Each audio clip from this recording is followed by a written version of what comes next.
Hello. We are here today with somebody from Santa Cruz who's a Patreon that we love and may even be coming to our event. We may see you. So welcome, Ellianna. Hi. Thank you so much. I'm so happy to be here.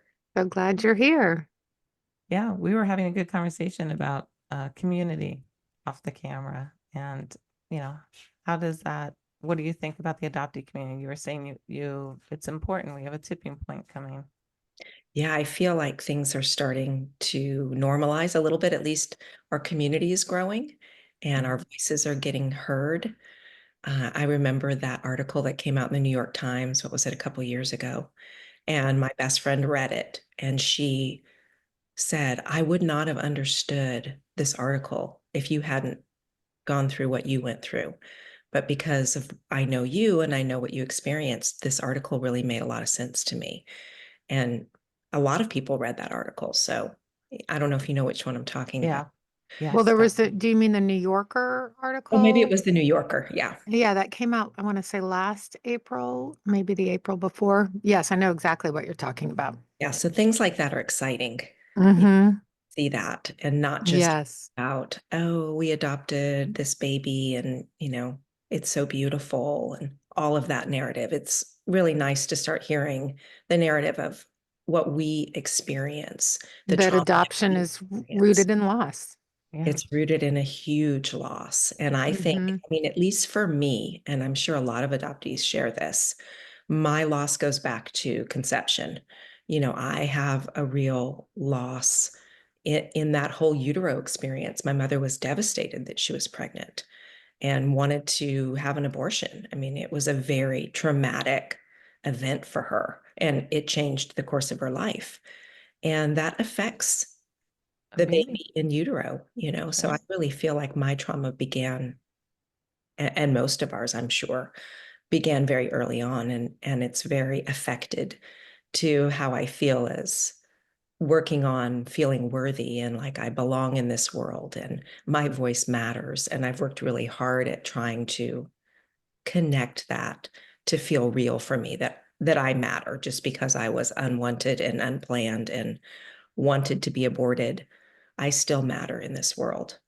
And Yeah. that's been a long journey and it's a It hard journey. it really is. It's a heavy burden to carry to try to It is. feel It, worth. and it I comes out at the still weirdest moments.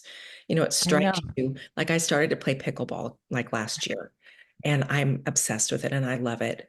And all my adoptee baloney came out. And I was like, oh my God, I don't know if I'm worthy enough to learn something hard and to play against players that are better than me. And I had to like really go through a lot of inner work to play pickleball. And I was like, oh my God, We it's laugh, but that's so many things, yeah, work and, yeah, you know, friendships and podcasts, whatever it is. It's like, are we worthy? Is it okay? Is it okay? It's constant questioning. so yeah. tell Yeah. us your journey. Okay, I'll start with the beginning. I was born in 1968 in Hmm. a county hospital in Portland, Oregon. I was 6 weeks early as a preemie. So I stayed in the hospital for 2.5 weeks, which you can imagine a county hospital Mm. in in an incubator. I'm sure it was a lot of drug babies screaming and crying and bright lights and not a great beginning. And then I went into foster care for just a week. And then to my parents, they had adopted a baby boy 2 years earlier. We're not connected biologically. And then I moved around a tremendous amount. So before I was 9, I'd moved 9 times.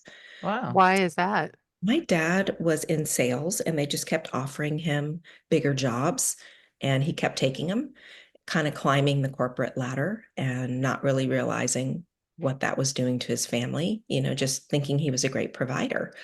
So I understand, we've talked about it a lot now, and he feels really badly that he did that to us, two adoptees, that Mm. felt like they were just floating in the sea with no tether to begin with, and then to move that much. So that And was, that was that era too, of right? Like it's children, Yeah.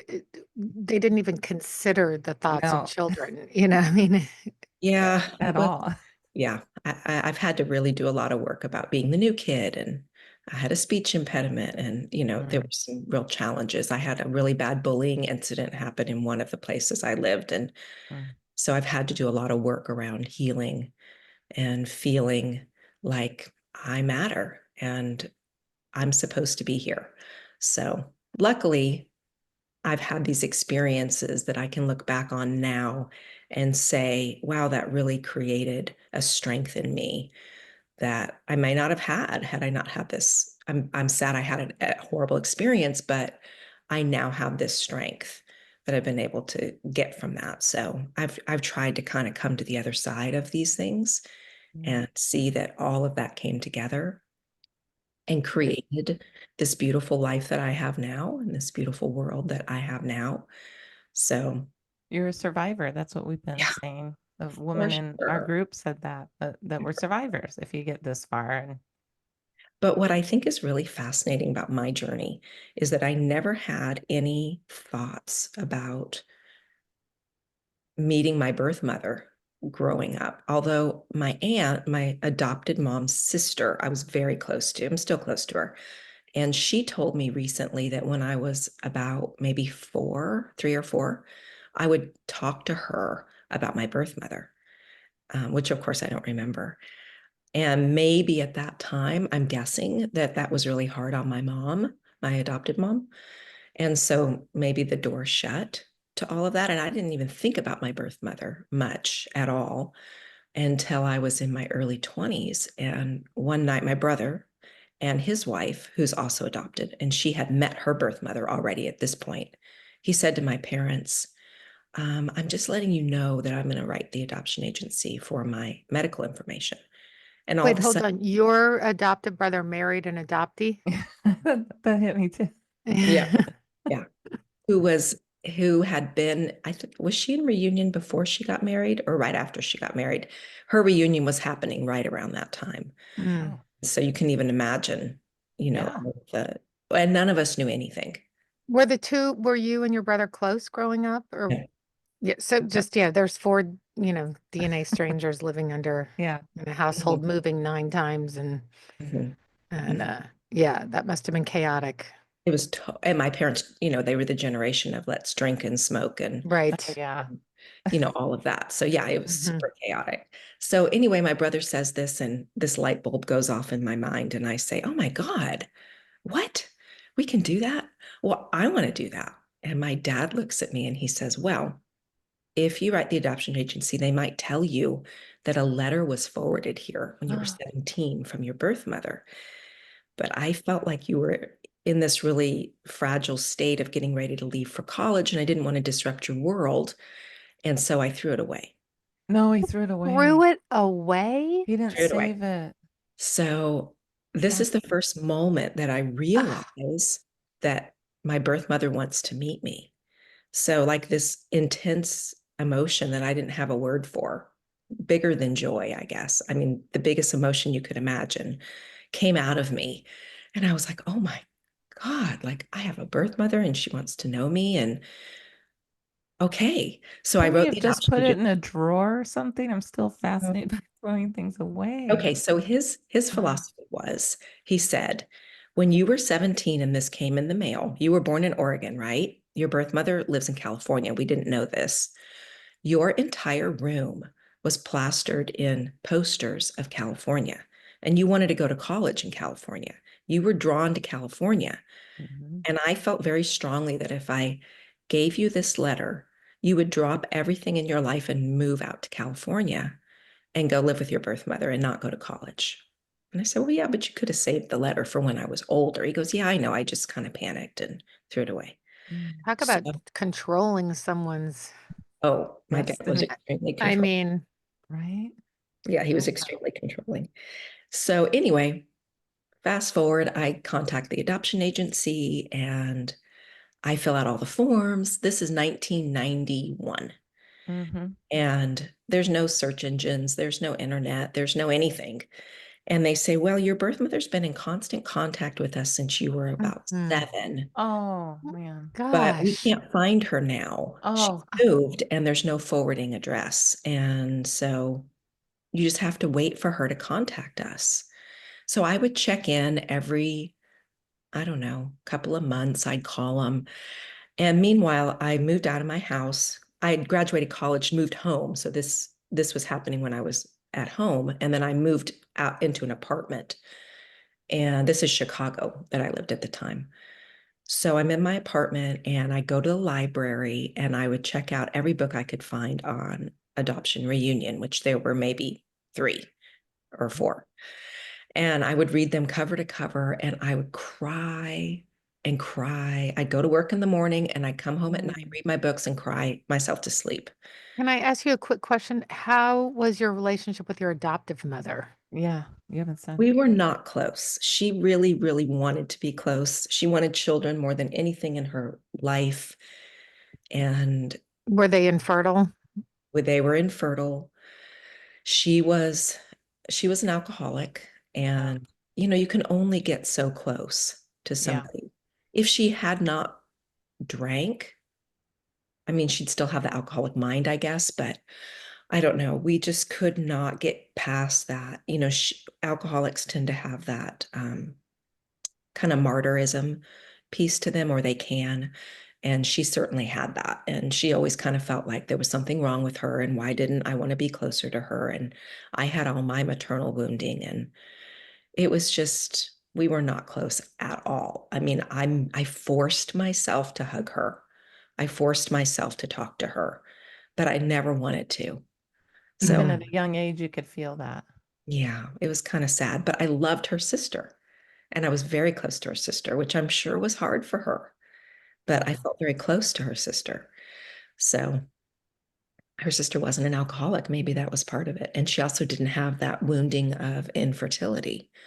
Right. So, yeah, it was hard. It was a very challenging childhood in that respect. I felt I had a best friend when we did our 9th move was to Memphis. I met my best friend and her mother became like my mother. I was over there all the time and her mother really influenced me in a great way. And so she's still my best friend and I still see her every twice a year. We still see each other. That's nice. And she kind of saved me in a way, gave me some way to feel humanly connected to somebody else because I didn't feel that way to anybody in my family, Mm. which, is looking back, I think I just lived a really private, I locked away everything Yeah. really down, Me Lonely. too. very lonely. I was very, very lonely. And I would walk by other people's houses in the evening and see the lights on and dream about what it would be like in their house. I always wanted to be in somebody else's house, not mine. Mm. So anyway, Wait, before you go on, isn't it fascinating that you talk to the agency, they know who your mother was, they have a name, and you have to wait, as opposed to, let's give you the name since she's been trying to contact you. That yeah, they said they had still pisses me a off, rule or a law, I don't know what they Of call it, course they do. where they said, well, she did sign the affidavit, but now that you've signed your affidavit to Ugh. her, we have to reevaluate her to make Oh sure my she's God. still okay with it. And I'm like, well, she signed it. She's been looking for me since I was 7. Yeah, they What just else don't do you want need? people to go through this. Yeah. And they're like, well, we just have to make sure that her life is, that she's in an okay place in her life to meet you now. And I'm like, why is it always about the adults? I know. Mm-hmm. It's never about So the, you go read all these books and crying and so there was no name for the fog back then. So I didn't Mm-mm. know that that's what was happening, that this fog's lifting and I'm all of a sudden becoming aware of emotions that had been locked so deep down inside of me. So it was a very weird time in my life. I went through like a huge identity crisis. I did not know who I was, what I liked, what I wanted, anything about me. It was like I had no concept of who I was as I was kind of digging all this out. So it was about 2 years after I started searching that I hit a really low point, just emotional low point. And I remember it was my break at work. And I went to the phone and I called the adoption agency and I was sobbing my heart out. And I said, I just can't take this anymore. I have to find my mom. My life's not going well. I'm not doing well. And I feel like that's the only thing that will save me is to find my mom. And And she felt so bad for me. She was very kind. And she said, well, we're doing everything we can do on our end, but we just have to wait for her. And have you tried praying? And I said, I have tried everything else. I don't know if I've tried that. So I said, I'll do it. I'll do anything. I was just at the bottom of everything. So I lived in the city. There's like a million gazillion Catholic churches.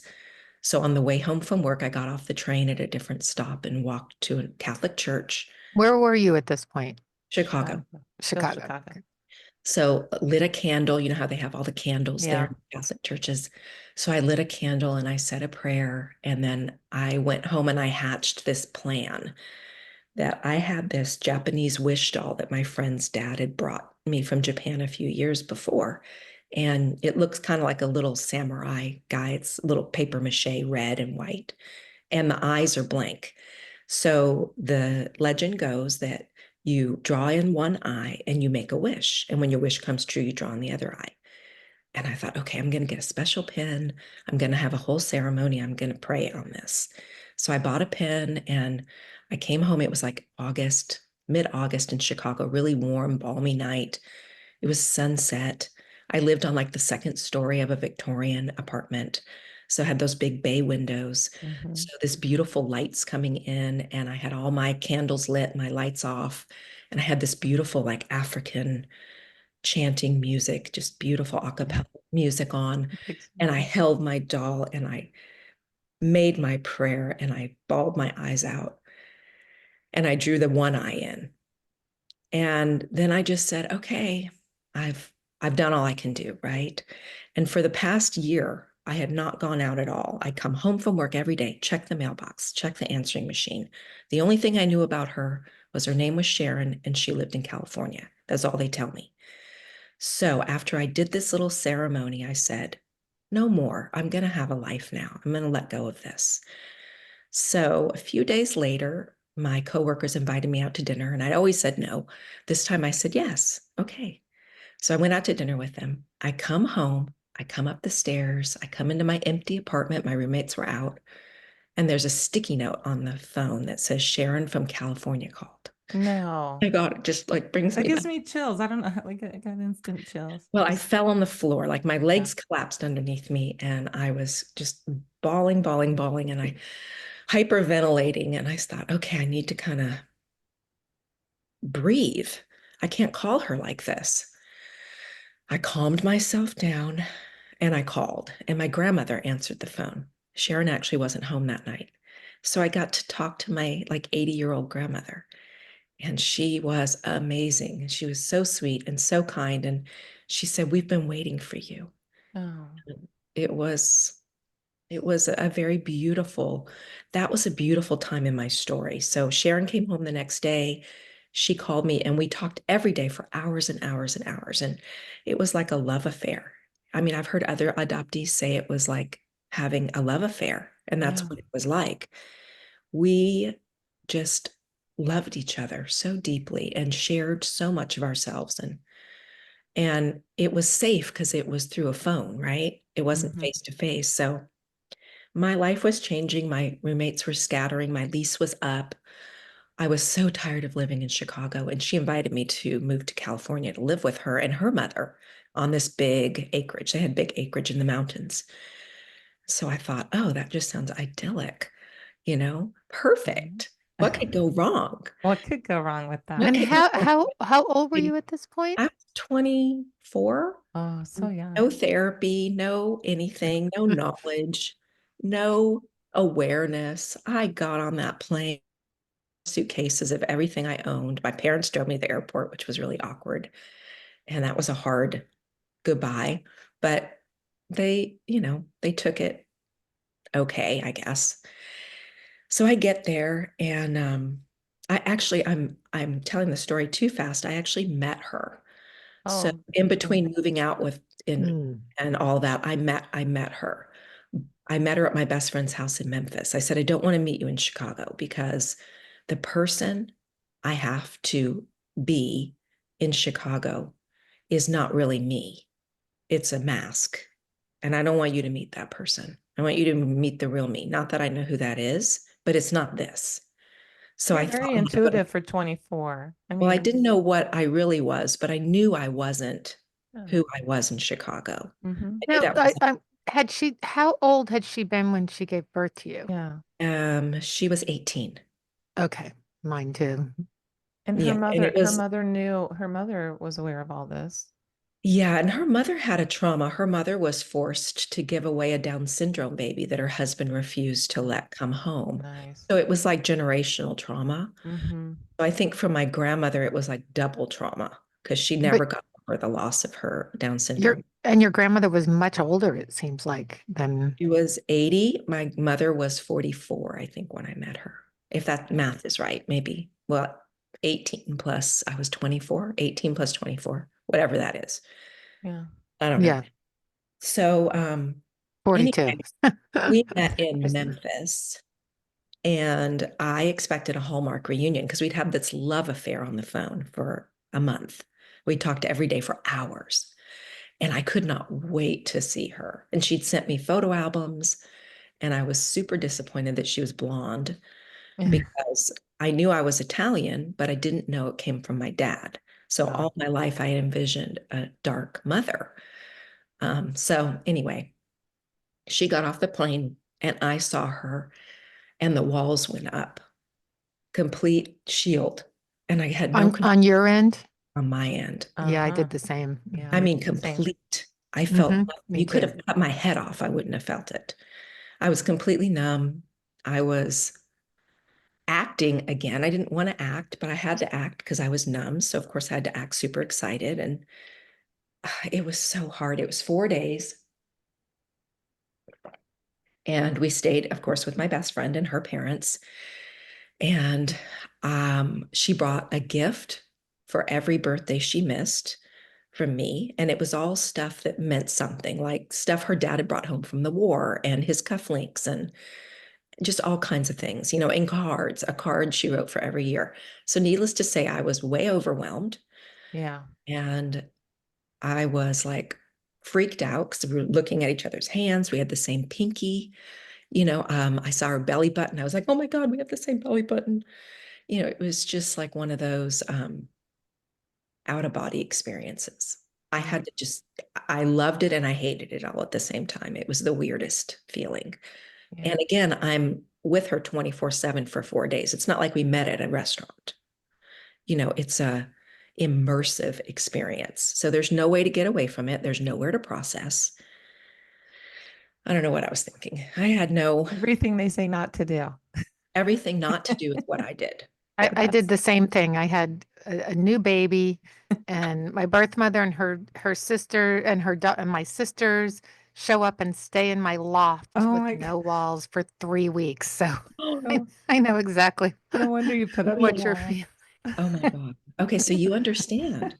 100%, I I've never met understand. anybody else that has Mhm. done this. And so they've all been like, oh, wow, that must have been like amazing to have that much time together. I'm like, no, it was awful. Yeah, it was. Yes, I I do know was exactly what you immersed mean. in my own numbness. Like it was too much. Yeah, it's I too should have much. been in therapy. I mean, I should have, Right. but I thought it was going to be, I find her and I'm healed. That's what I thought. Hmm.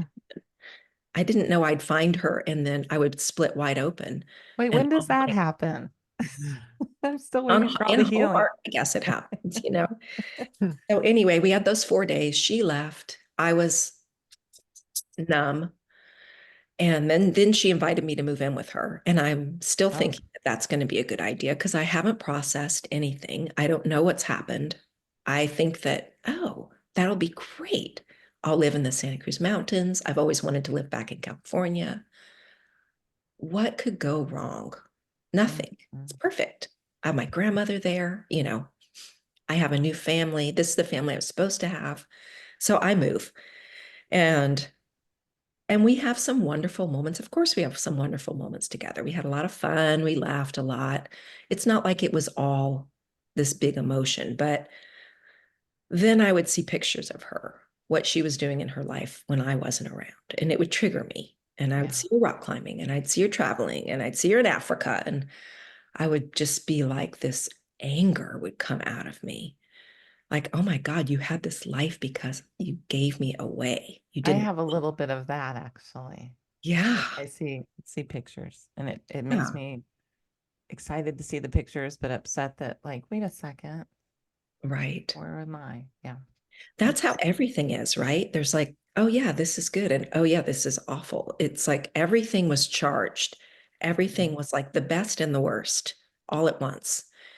And I was living with her and my grandmother in this small little farmhouse, and I had nowhere to process anything because we were together all the time. And I did start therapy, but what did they know in 1993 about? They didn't know adoption trauma. In fact, they only wanted to talk They about my alcoholic family that I grew they up with. still don't. There still isn't enough information about it. I mean, there is still isn't enough training about that's adoption right. trauma.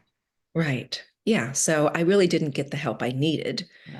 And then Nancy Verrier's book came out, I think the same year I moved there. I think 93 is when it came out. Mm. And of course, I bought it and read it cover to cover.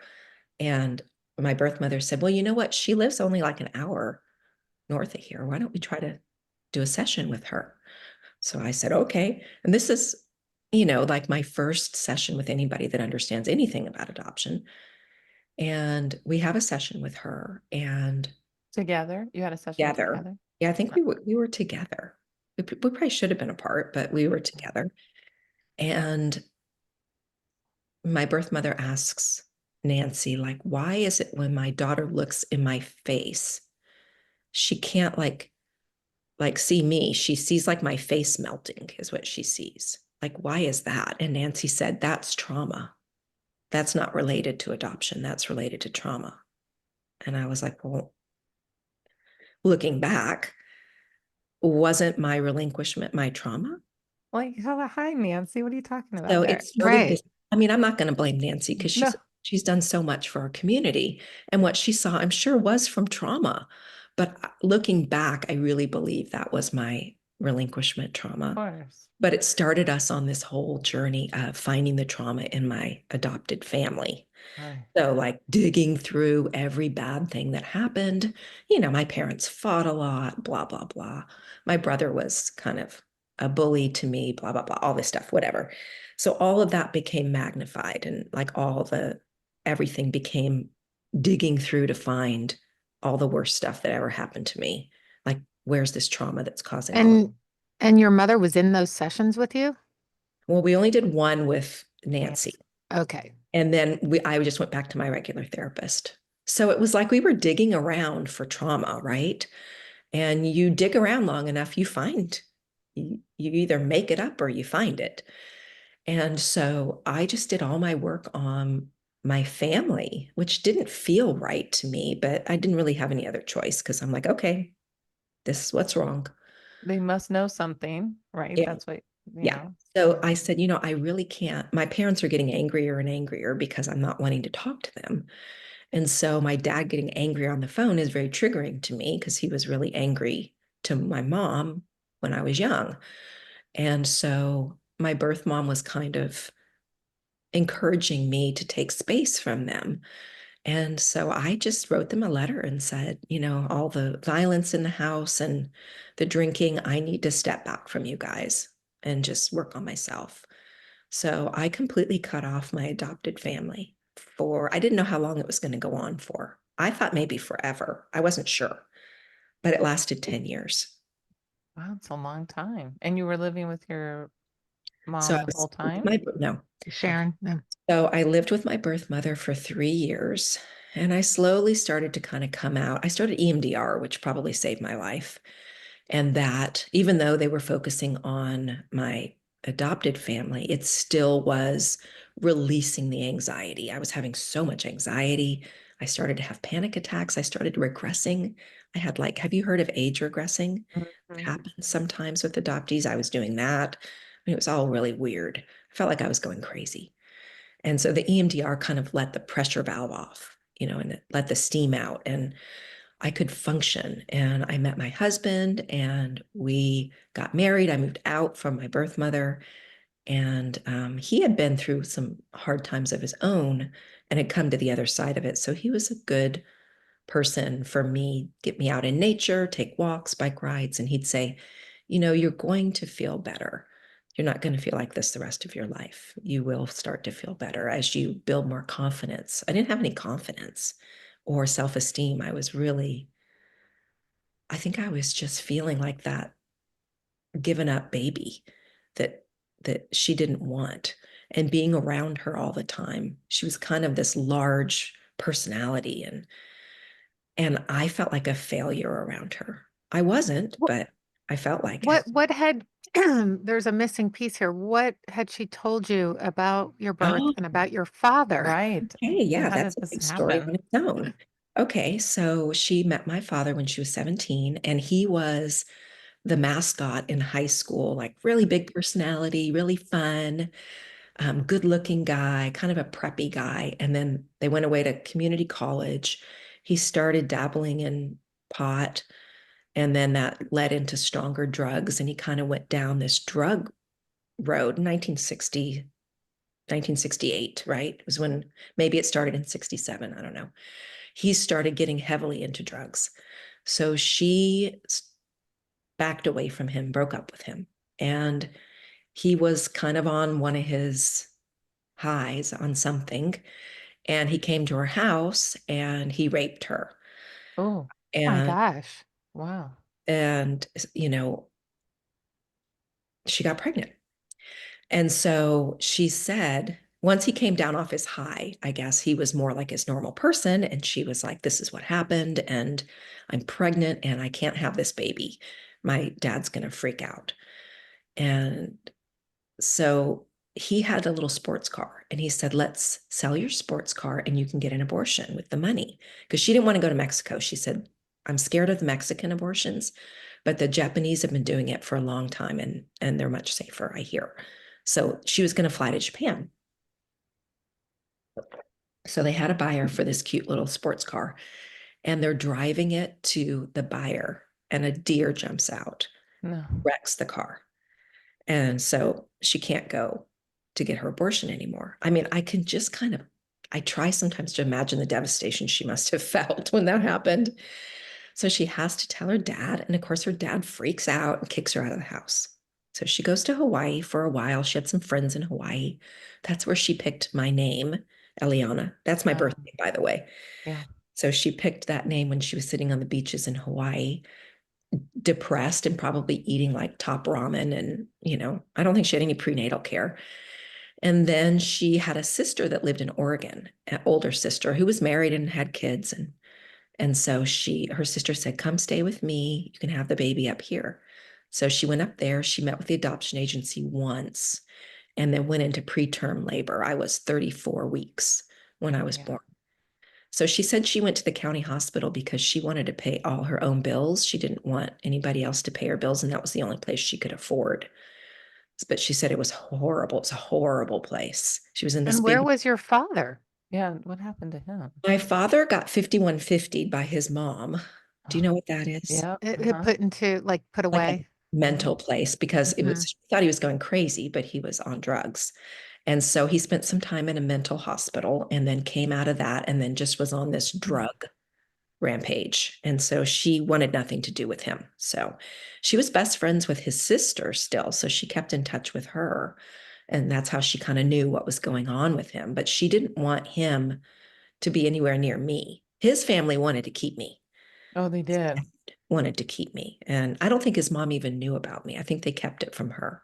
But his dad knew, and he was an alcoholic and a bit of a mess, but he really wanted to keep me. And Sharon thought, no way can I have this birth father get near my baby because he's a disaster.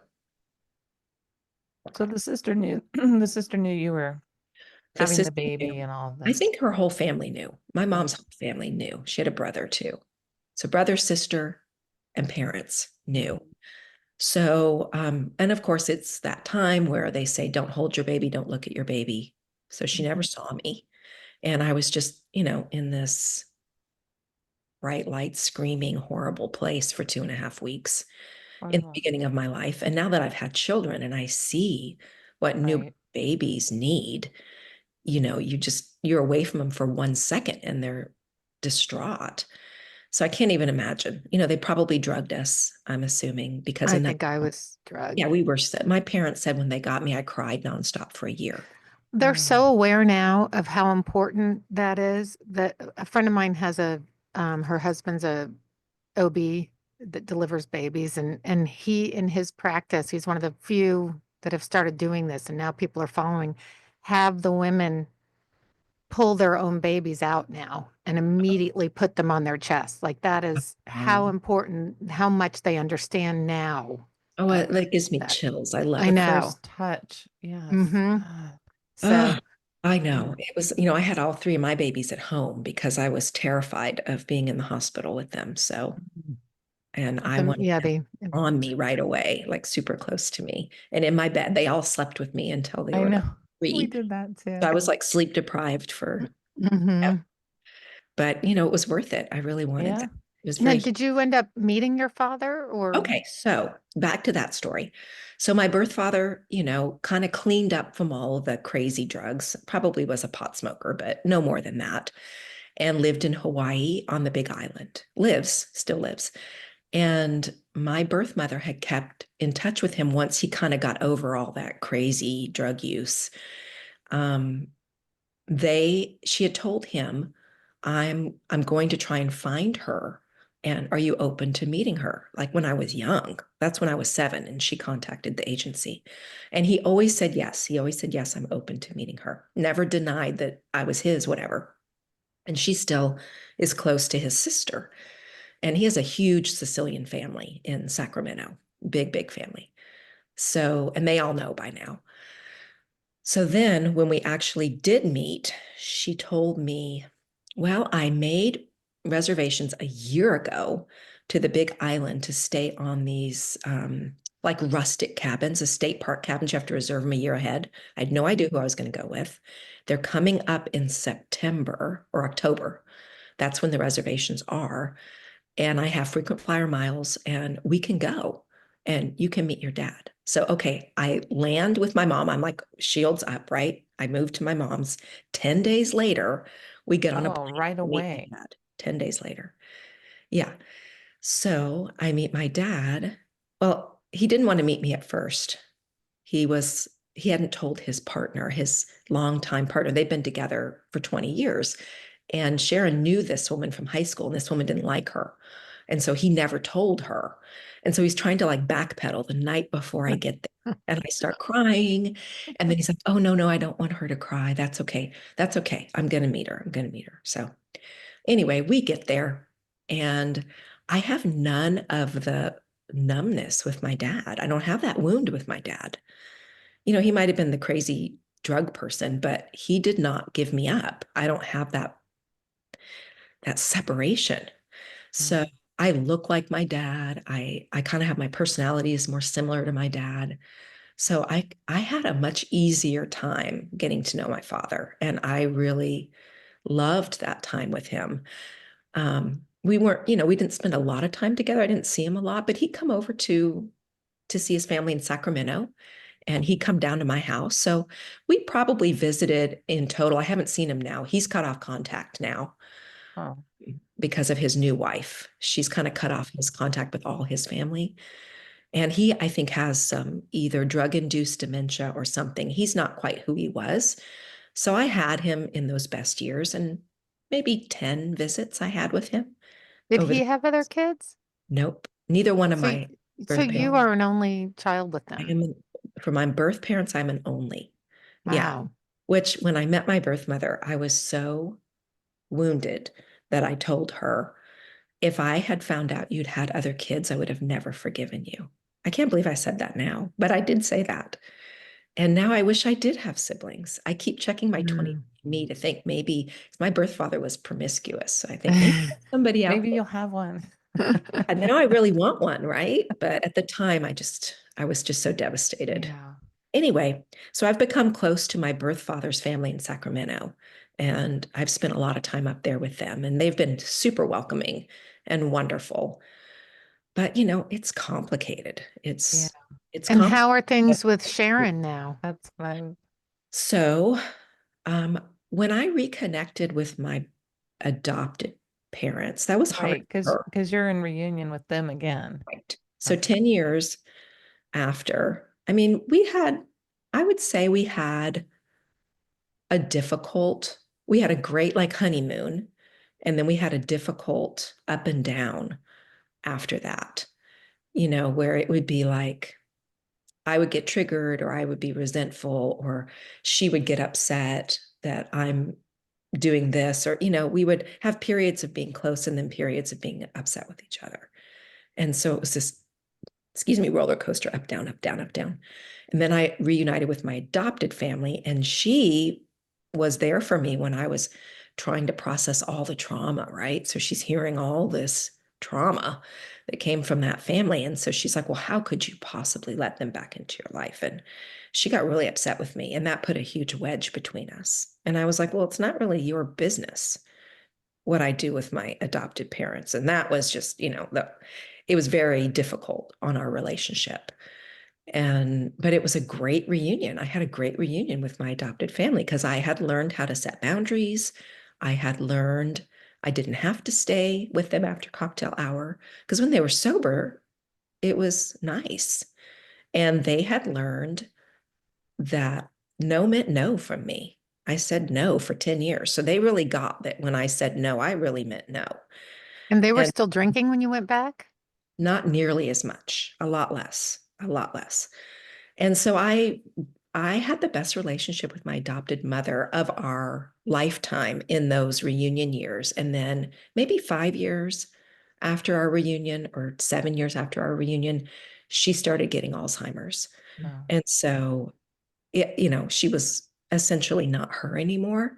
So I'm very grateful for those years that we had where we got as close as we could get. And we talk on the phone for like an hour. I never thought I'd want to talk to her for an hour. It wasn't deep stuff. It was just, how's your day, honey? And what are you doing? And how are the kids? And that kind of stuff. So it was very healing for me to have them back in my life. were I they didn't close blame to them. your children? Were they close to your No, children? No. because they were in Chicago. We were here. We didn't see each other very much. Okay. So my kids went out there once and they came out here maybe 3 or 4 times. So, not a Yeah. lot, not a lot.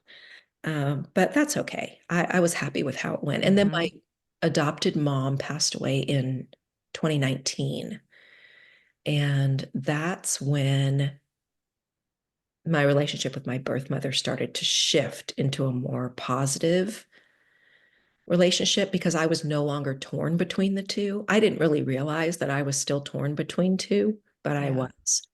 And after that, it got easier for me. And I still harbored a lot of resentment towards my birth mother. And I think a lot of it was that in utero, I think a lot of it was that abortion piece and her disconnecting from me emotionally during that time.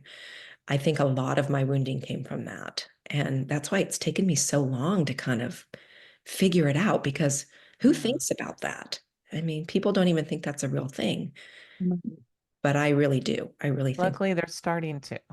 yeah, I think that that's kind of where a lot of my real horrible wounding started there. And then, of Mhm. course, then the trauma of the separation Yeah. on top of that, right? So, anyway, I started working really hard at building my relationship with her and not being resentful of her. And our relationship started to get a lot better. And then in 2021, I got diagnosed with breast cancer. And it was caught early. And so I just needed a lumpectomy. It was no chemo. It was the best case scenario. But it really shook me like, okay, breasts are mothering. And I really feel like I got cancer in a mothering part of my body. And so I really want to work hard on this wound that I have because I don't want my cancer to come back. So I started down this whole road of really healing from my adoption trauma. I thought like my life was at stake here. I really need and then it took me down all these roads of gut healing and all kinds of things, dental healing, all kinds of healing, which has been fabulous. And then in 2022, when I did have radiation. I finished my last radiation treatment. My birth mother was now splitting her time between Santa Cruz and Florida. She flew in from Florida for an event we were having for my son. And she was sick when I picked her up. She's never sick. She's healthy as a horse. Mhm. She ended up getting really sick and ended up getting pneumonia and sepsis and almost Wow. died. She was in the ICU for 2 weeks on a ventilator and life support. And they were telling us she's probably not going to make it. And I would spend every day in the hospital with her. And her partner was there. He was wonderful.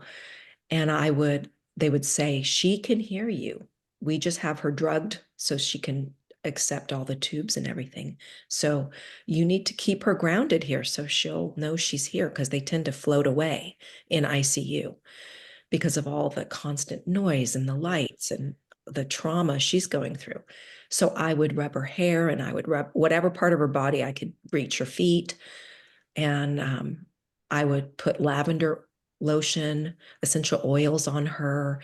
And she had this book by Rudyard Kipling called The Elephant's Child that her mother had read her when she was little. And she read it to me when I first came. And I read it to my daughter when she was little. And so it was kind of this generational book. So I would read her The Elephant's Child, and I would tell her we were there for her and that we want her to come back. And she did. She came back. She spent another 2 months, I think, in the hospital. Had to learn how to walk again, all of that. But now she's completely healthy again. She regained Easy. her complete health. Yeah. And so that really helped us get closer. I would say that was a big turning point for Yeah. us, was that experience. But I could never say goodbye to her when I would leave at night, even though she was in a drug-induced coma. I would cry every time, and I would tell her partner, I can't say goodbye, because this is where our story started, with her saying goodbye to me in the hospital. I can't say goodbye to her in the hospital. Yeah. So I need to leave without her knowing that I'm leaving. So that was like a reversal of roles. Like I was taking care of her, like I was her mother, and I Yeah. was giving her physical touch, which is what I needed when I was born that I didn't get. And so it was like this reverse healing where I got to touch her and give her love, because we'd had a strained relationship. So I couldn't do that before. But in this state, I could give her everything I had. And it was a wonderful experience, even though it was so hard. It was a very healing experience. And And she's doing okay now? she's great. She's doing great. And Amazing. does she still live near you? She comes here part-time, and she's in Florida part-time. And we're closer. It's better, but it's still not perfect. I mean, it is still, after all this and all this work, it's still a work in progress after 30, how many years? 32 years and tons and tons and tons of work.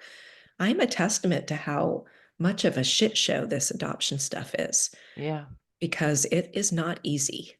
It is never clean. Oh, And every time you think you've done your work and you're good, something triggers you and you're right back to, you didn't want me, I'm not worthy, I'm not and worthy. I have to do all my work all over again. And so I'm so much better than I was. I found this new, sometimes things find you. I had this email that came to me, and it's this program called MAP, Make Anything Possible. And this woman has developed this whole strategy based on the knowledge they discovered 25 years ago, that emotional memories, emotional long-term memories, they thought were finite, like the neurons were unbreakable, and there was no way to ever break the bonds of long-term emotional trauma. And 25 years ago, somebody discovered that those neurons can separate. And so she's developed this program that can separate those neurons, go inside and take the emotion out of that long-term trauma. And so I've been doing this program for almost 2 months now, and I am a completely different person. Like it has reprogrammed my trauma. maybe you could, Yeah. as we wrap up, send that information to It's us. We very can powerful. And it's put it in on, our show notes. you That do it would at be, your own pace. It's all on yeah. the computer. So I do whatever I want to do. So every morning I wake up and I can't wait. Really? Yes, it's released this piece of me, my husband was saying, you are so much happier than I have ever seen you. It's like that child happiness. I like wear socks in my wood house and I slide all over the house now, just like kids would, you know. Yeah. I slide into the room and he's like, oh, you're so happy. And I'm like, yeah, I am. This is the happiest I've been in my entire life. And I That think is that, so Great. and great. because I was worried, like, oh my God, am I going to have this the rest of my life? And I didn't really want to do the whole 8-hour intensive microdosing in the clinic. You know, I know people have had great experience with the mushrooms and the ketamine and all of that, but I just thought, I don't know if I really want to go down that road. It can be great and not great. I have two I'm friends. sure, yeah, I'm sure, but this is just in the comfort of my bed whenever I Nap. want to do it. And Yeah, please send us that information. That We're would be both like, helpful. send it over. Well, then we it, can put it in our show yeah, notes and yeah, yeah. you can join like, and I get no reimbursement from her. Of course, I'm not a spokesperson or anything. This is just what's worked for me, but you can join like monthly.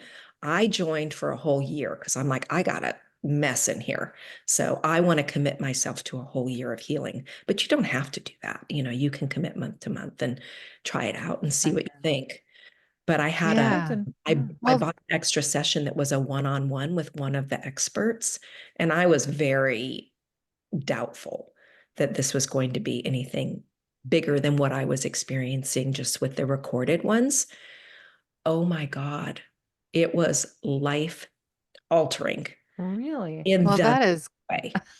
thank you. That is so great to know. And thank you so much for coming on and telling your story. And I mean, it was really such a Oh, deep story. deep story and loved hearing it and loved having you and really appreciate your vulnerability. I love I how you teared up. tell it. I feel mesmerized and, like Sarah said, teared up. It's Just been a very, long journey. There's lots of yeah. pieces to it. It's been Yeah. 32 years, so a lot's happened. Yeah. You were young. I mean, Gosh, you went through it all so coming out of the young. fog, so young. So Yeah. thank And you so much, Ellianna. Really appreciate you yeah, being it's here. been wonderful to speak with you guys. I really appreciate Loved you having being you. here. Thank you so Yeah. much. And Thank skip you. waffle breakfast sometime and come to Patreon. I'm going Yeah. to. The I'm Adoptee definitely Yes. Cafe. going Switch it to Sundays. Yeah, switch it to Sundays. Maybe Once that's a a good month. idea. Once a Let's switch month. it Yeah. once a month. I never thought of that. Yeah. Once a month you could have it on a Sunday and join us. That's so true. Thank you for giving me that idea. Yeah. I don't know why I Yeah. didn't think of that. That's our party So gift. Yeah. Thank Thank you. you.